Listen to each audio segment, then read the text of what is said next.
রাউজান সহ চট্টগ্রামে হয় সন্ত্রাসী থাকবে, না হয় পুলিশ থাকবে। পুলিশ বা সন্ত্রাসী একসাথে থাকবে না। রাউজানের নোয়াপাড়ায় সোমবার সকালটা ছিল অন্যরকম। চারপাশে থমথমে পরিস্থিতি, কৌতূহল আর শুনশান নীরবতা। হঠাৎ পুলিশ সুপারের উপস্থিতি, রাতভর পুলিশ ঘিরে রাখে চৌধুরীহাট বাজার সংলগ্ন একটি পুকুর। তবে কিসের এত সতর্কতা আর কৌতূহল?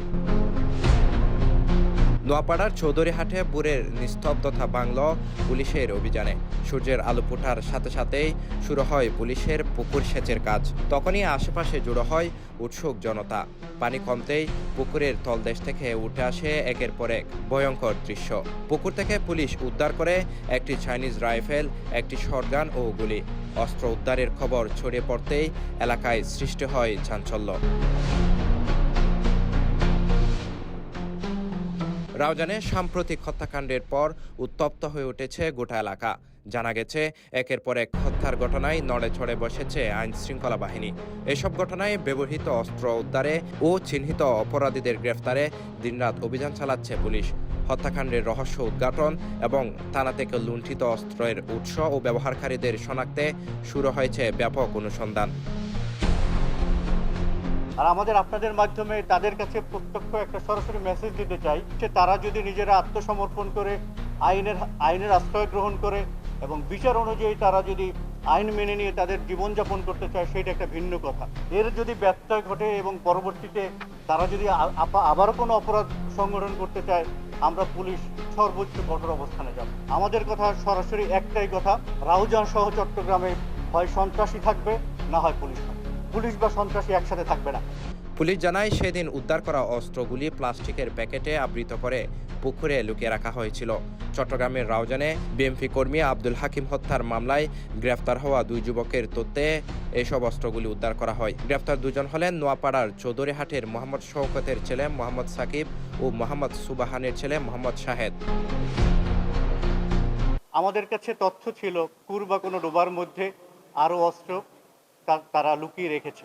আমরা গত রাত প্রায় ৩টা বেজে যাওয়ার কারণে, ওই সময় পাম্প বা সেচ যন্ত্র না পাওয়ার কারণে এবং আমাদের জনবলের যে ওই সময় যে রাতে কাজ করার ক্ষেত্রে অন্ধকারের কারণে আমরা সব কিছু করতে না পেরে জায়গাটিকে আমরা কর্ডন করে রাখি। আমরা রাতে কর্ডন করে যখন ভোরের বেলা যখন সূর্যালোক পাওয়া যায়, তখন আমরা সবাই মিলে কাজ শুরু করি এবং সেই কাজ করতে গিয়ে আমরা পুলিশের লুণ্ঠিত একটি চাইনিজ রাইফেল এবং একটি শর্টগান উদ্ধার করতে সক্ষম হই। গ্রেফতারকৃত বাকি আসামিদের দেওয়া তথ্যে এর আগে 4টি বিদেশি পিস্তল, একটি রিভলভার, 42টি রাইফেলের গুলি, 19টি পিস্তলের গুলি, শটগানের 16টি কার্তুজ, 7টি খালি ম্যাগাজিন, একটি রকেট ফ্লায়ার, 2টি রামদা, একটি মোটরসাইকেল, 50টি ইয়াবা ও 250 গ্রাম গাঁজা উদ্ধার করা হয়। এছাড়া নগদ 96,000 টাকা জব্দ করে পুলিশ। মারুফকে গ্রেফতার করে এরপরে আমরা ব্যবহৃত অস্ত্রগুলো কিভাবে অস্ত্র ব্যবহৃত হয়েছে, কিভাবে পরিকল্পনা করা হয়েছে, কে কোথায় থেকে এই হত্যাকাণ্ডে অংশগ্রহণ করেছে, সব বিষয়গুলো আমরা জানতে পারি। অস্ত্রগুলো কার কাছে ছিল এইটা জানতে গিয়ে আমরা সাকলাইন নামক একজনের সম্পৃক্ততার কথা জানি। সাকলাইনকে গ্রেপ্তার করা হয় এবং তার এক সহযোগী জিয়াকেও গ্রেপ্তার করা হয়। তাদের মাধ্যমে আমরা জানতে পারি কোথায় অস্ত্রগুলো লুকিয়ে রাখা হয়েছিল। তাদেরকে আমরা কোর্ট থেকে রিমান্ডে এনে তাদের কাছ থেকে আমরা তথ্যগুলো সংগ্রহ করি এবং এরই ভিত্তিতে আমরা নোয়াপাড়ার চৌধুরীপাড়ায় একটি বাড়িতে অভিযান করে আমরা গতকাল সর্বপ্রথম 4টি বিদেশি পিস্তল, একটি রিভলভার এবং প্রচুর সংখ্যক গোলা বারুদ প্রথমেই আমরা রিকভারি করতে সক্ষম হই। পুলিশ জানায়, রাউজানের বিএমপির দুই গ্রুপের আধিপত্য বিস্তারের পাশাপাশি বালুমহাল ও মাটি কাটা নিয়ে হত্যাকাণ্ডগুলো ঘটছে, যার বেশিরভাগই রাজনৈতিক আধিপত্যের জেরে টার্গেট খিলিন। আমরা যে বিশ্লেষণগুলো করেছি, অপরাধ বিশ্লেষণ করলে দেখা যায় রাউজানে আমরা 6টির মতো গ্রুপ বর্তমানে তারা বিভিন্ন ধরনের কর্মকাণ্ডে সম্পৃক্ত হচ্ছে। এই 6টি গ্রুপ, আবার আরও দুই একটা গ্রুপের নাম শোনা যায় যে 6টা বা 7টা গ্রুপ হয়। তাদের মধ্যে কিন্তু তারা টার্গেট কিলার হিসেবে কাজ করে, তারা ভাড়াটে খুনি হিসেবে কাজ করে। আমরা এই হত্যাকাণ্ডের পেছনে আপনি যেভাবে বলেছিলেন যে ব্যবসায়িক দ্বন্দ্ব কিংবা বালু সংক্রান্ত বিষয়গুলো উঠে এসেছে, আরও চাঞ্চল্যকর অনেক বিষয় উঠে এসেছে।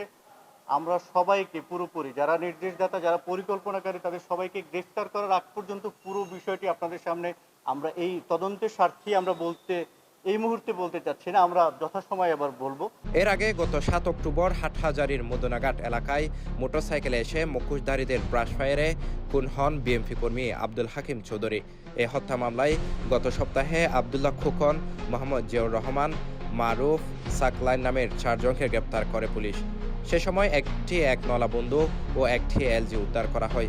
ওই আসামিদের তথ্যেই পরবর্তীতে সাকিব ও শাহেদকে গ্রেপ্তার করা হয় বলে জানিয়েছে পুলিশ কর্মকর্তারা।